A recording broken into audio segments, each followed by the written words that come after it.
ada di sini bersamamu menikmati hari-hari, berharap semua tak pernah akan berakhir bersamamu,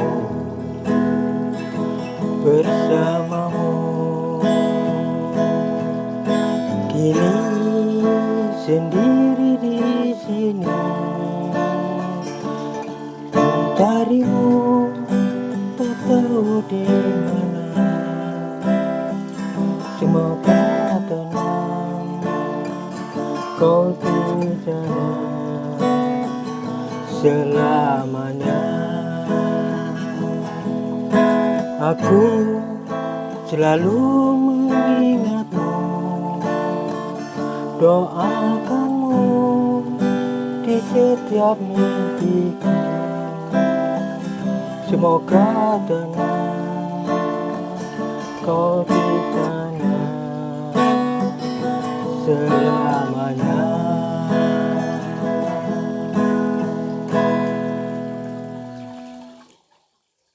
Assalamualaikum warahmatullahi wabarakatuh. Bapak Ibu, ayah bunda yang saya hormati, akhir-akhir ini kita tersentak ya, tiba-tiba banyak kasus stunting ya. Tiba-tiba stunting di Indonesia banyak. Kebetulan di desa saya sendiri juga ada dalam jumlah yang ya lumayan gitu.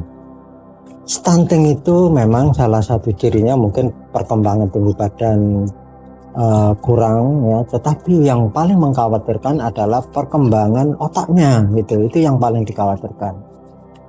Nah, saya menjadi teringat ada penelitian dari Rainer Foundation ya, yang dilakukan penelitian ini tahun 1999. Ada 10 hal untuk meningkatkan kapasitas kerja otak anak ya. Nah, ini 10 hal ini tanpa biaya gitu. Kalau umumnya program-program yang kita kenal dengan stunting kan perbaikan gizi dan lain-lain, dan itu ada anggarannya ya. Belum lagi kemarin rapat-rapat itu pakai anggaran, lalu apalagi gitu ya.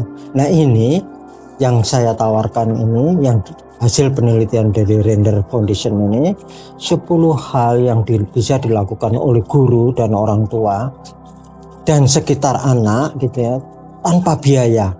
Apa saja 10 hal itu? Yang pertama adalah berikan dia rangsangan dengan cinta kasih yang hangat dan tulus gitu ya. Jadi kehangatan dan cinta kasih yang tulus ya. Jadi maka di sekitar anak-anak itu harus selalu dalam situasi kehangatan, ngobrol, guyon, bernyanyi bersama, bermain bersama gitu ya, dan cinta kasih yang tulus ya. Jadi mari kita belajar yang pertama itu. Kemudian yang kedua apa?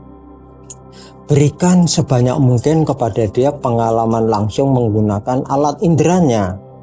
Dia banyak mendengarkan nyanyian, mendengarkan hal-hal yang menyenangkan dia ya.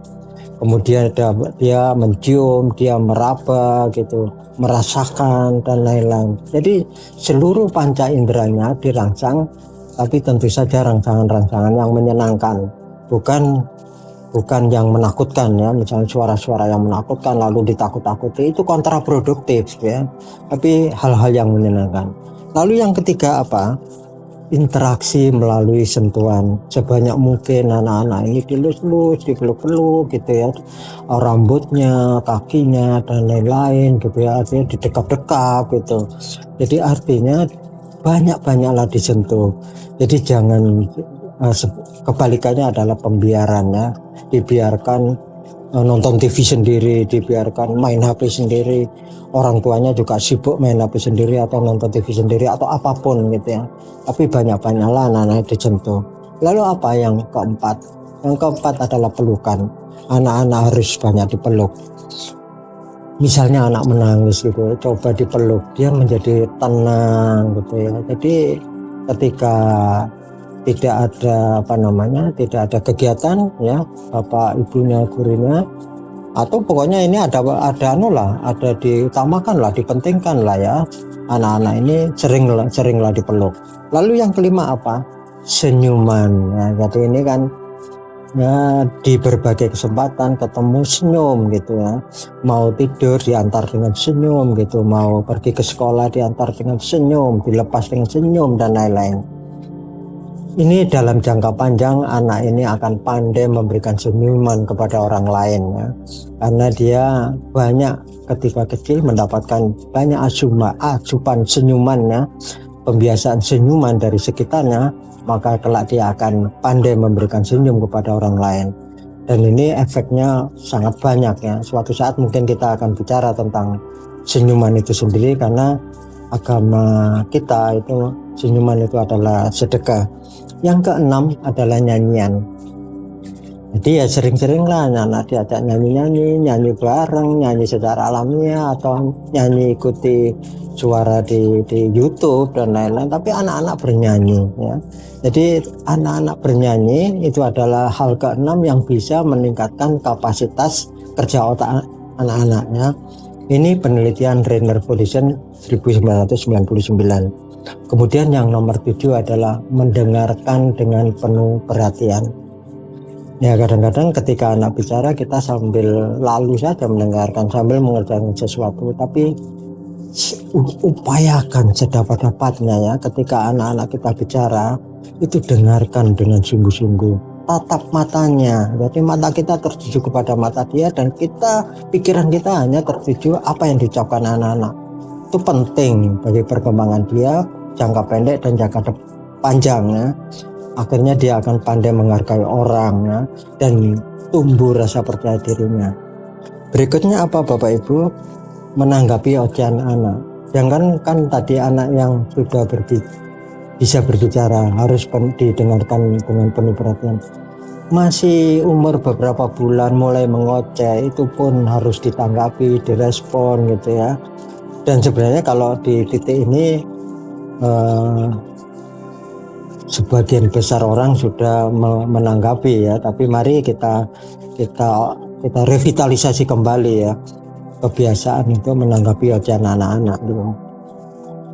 Lalu yang ke-9 adalah mengajak bercakap-cakap dengan suara lembut. Jadi anak-anak yang sering diajak bercakap-cakap itu meningkatkan kecerdasan bahasa anak-anak. Dengan bahasa lembut berarti dia juga belajar tentang berkomunikasi dengan cara lembut. Banyak karir-karir yang sukses karena dia terbiasa lembut dalam berbicaranya. Yang terakhir yang ke-10 adalah anak-anak harus selalu dalam keadaan suasana yang aman ya, nyaman gitu ya, tidak tertekan ya. Jadi dia senantiasa bahagia gitu, karena yakin di sekitarnya adalah hal-hal yang menyenangkan. Saya kira itu, mudah-mudahan selamat berjuang mengantarkan anak-anak kita tumbuh dan berkembang dengan optimal sesuai dengan kapasitas yang diberikan oleh Tuhan Yang Maha Esa ya. Tuhan memberikan kecerdasan, tugas kita adalah memastikan potensi kecerdasan itu berkembang secara maksimal. Terima kasih, selamat berjuang. Assalamualaikum warahmatullahi wabarakatuh.